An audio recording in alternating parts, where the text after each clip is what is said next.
SI भर्ती 2021 high court का निर्णय आ चुका है और ये भर्ती रद्द कर दी गई है। लेकिन ये एक पीड़ा है सफल अभ्यर्थियों की जो मांग कर रहे हैं अपने चयन होने के बाद अपने लिए अपने चयन को बरकरार रखने की। इनसे जानेंगे इनकी दुख, दर्द और पीड़ा और इनकी क्या प्रमुख मांगे हैं। हमारे साथ मौजूद हैं। आप चयन हो रखे हैं, एसआई भर्ती को रद्द कर दिया है, क्या कहेंगे?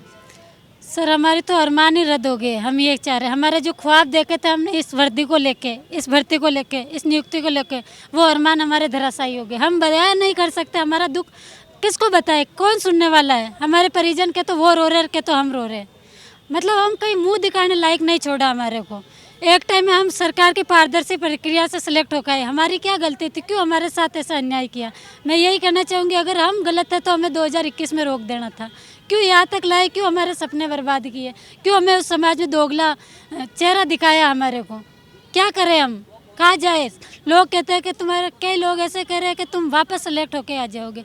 क्या ये हलवा थोड़ी ना, क्या इतना इजी है क्या ये वापस सेलेक्ट होके आना? कई लोग, मैं 2010 से ये वैकेंसी फाइट कर रही हूँ, 2010 के इंटरव्यू से रही, 2016 में रही, आज 2021 में दिया मैंने। 3 इंटरव्यू दे चुकी हूँ मैं एसआई के।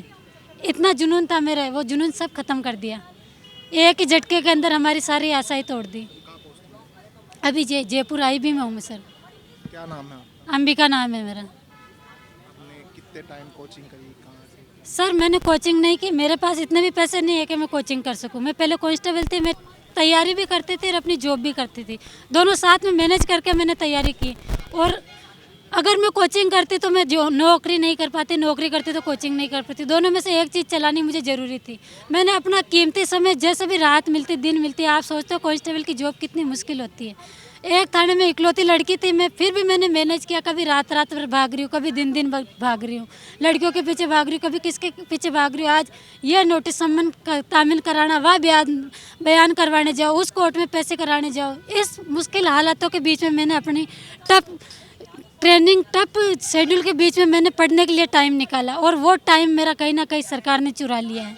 अब मेरे पास कुछ नहीं। मैंने अपनी पूरी अच्छे तरीके से ड्यूटी करते हुए मैंने ये नौकरी पाई, पर अब मुझे ऐसा लग रहा है कि मेहनत की कोई कदर ही नहीं है।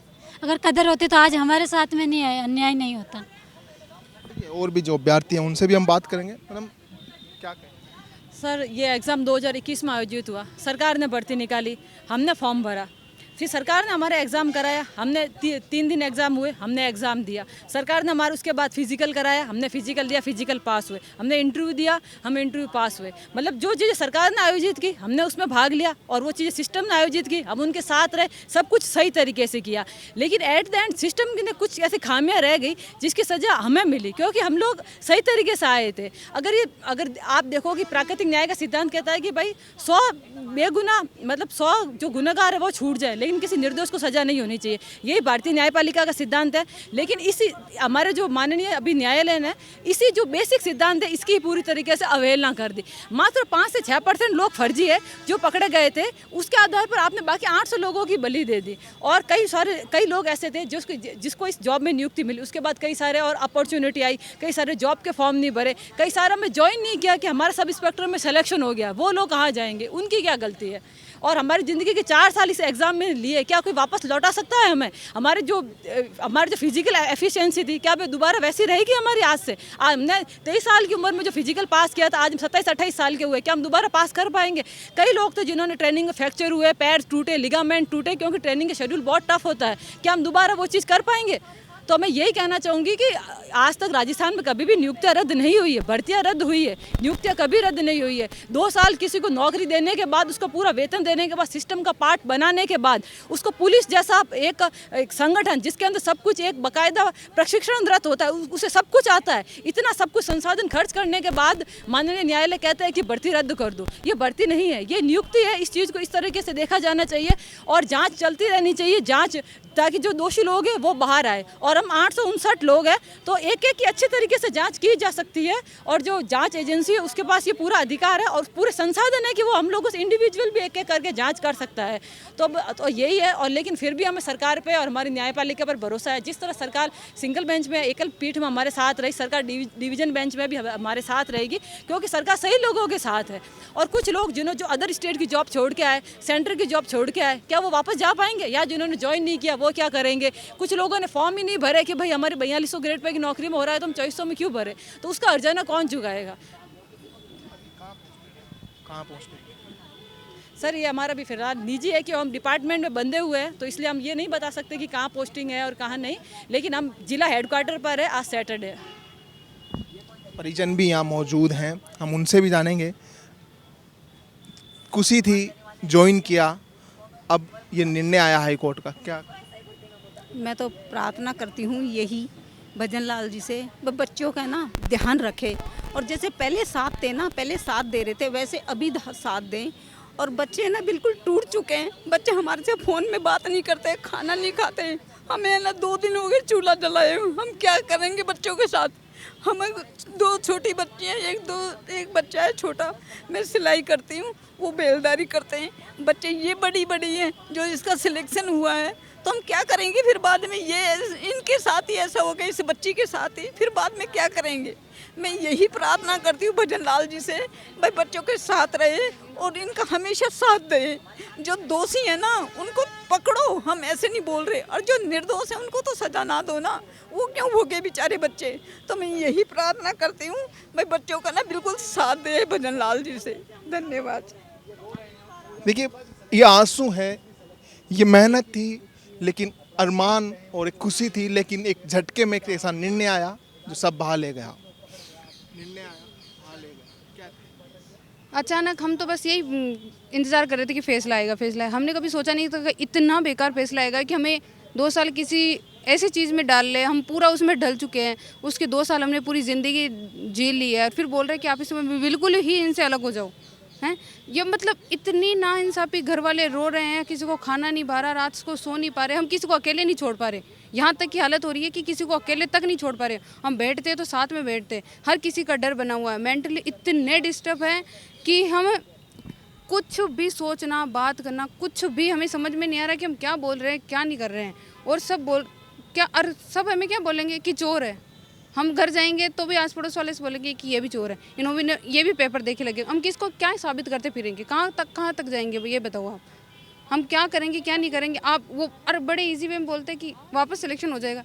इतना ही ईजी है सिलेक्शन लेना, तो आप बैठे हो, वापस ले लो ना। आप वापस भर्ती आ रही, वापस ले लो ना। आप इतना ही ईजी है तो कि 7 लाख के साथ इंसाफ हो गया, 8 लाख के साथ, तो मतलब आप 7 लाख वैकेंसी निकालो। 800 पदों पे आप 7 लाख को इंसाफ दिला रहे हो। किस बात पे इंसाफ दिला रहे हो? आप 7 लाख वैकेंसी निकाल दो, तब होगा इंसाफ तो सही। ऐसा कौन सा इंसाफ है? तो मेरा ये है कि सरकार साथ दे और हाँ, अपील में और डबल बेंच पे जाए वो हमारे लिए। हाँ, मैं जयपुर से ही हूँ।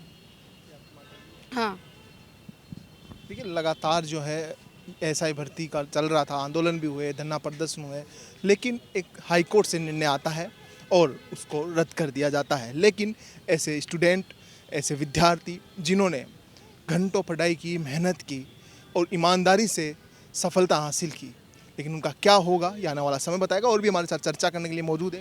लगातार आप संघर्ष कर रहे हैं, मेहनत की, सफल हुए, लेकिन एक निर्णय आया और सब बदल दिया। एक निर्णय ने एक झटके में हमारी 7-8 सालों की मेहनत को बर्बाद कर दिया।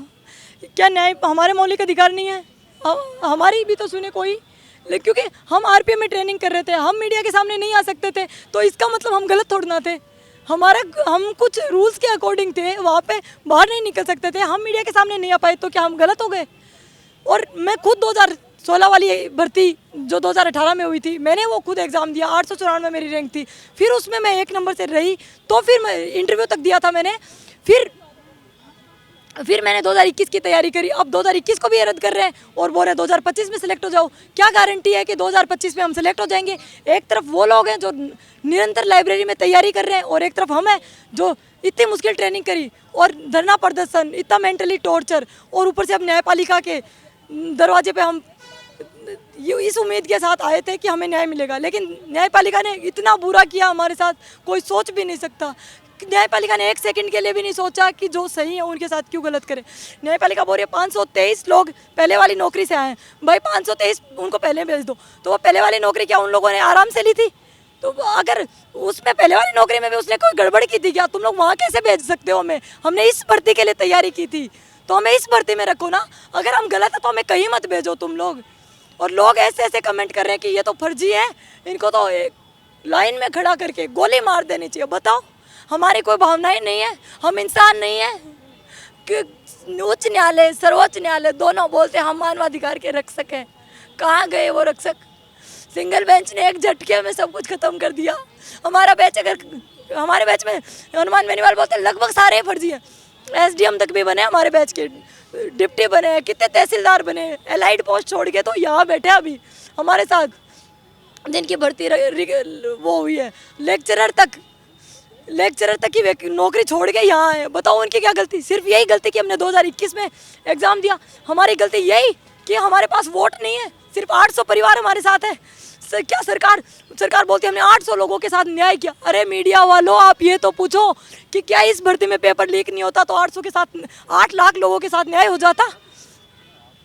कि पेपर लीक कांग्रेस ने किया, बीजेपी ने किया। अरे जांच करो आप लोग, हमें क्यों पीस रहे हो बीच में? अगर आपको भर्ती रद्द करनी थी, आपको लगता था पेपर लीक हुआ तो 2021 में कर देते। हमारी नियुक्ति हुई, हमें इतनी मुश्किल ट्रेनिंग क्यों करवाई? हमें इतना मेंटली टॉर्चर क्यों किया? हमें इतना परेशान क्यों किया? हमारी दूसरी, मैंने 3 बार RS मेंस लिखा है। हम इतनी बार, मतलब इतने दिनों से पढ़ रहे थे, तब जाके ये नौकरी हमें मिली। एक बार फेल हुए, दूसरी बार लगे, तो अब हम क्या पूरी ज़िंदगी पढ़ते रहेंगे? 30 साल से ज़्यादा उम्र हम लोगों की हो गई और बाद में हमारे घर के, तो हम घर परिवार तो हमारे कुछ है नहीं कि हम लोगों से कर्जा लेते रहे और कोचिंगों में पैसे लगाते रहे और पढ़ते रहे। क्या ये पॉसिबल है?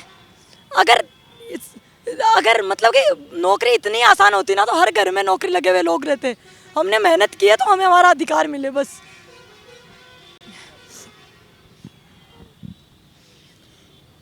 क्या कहेंगे आप?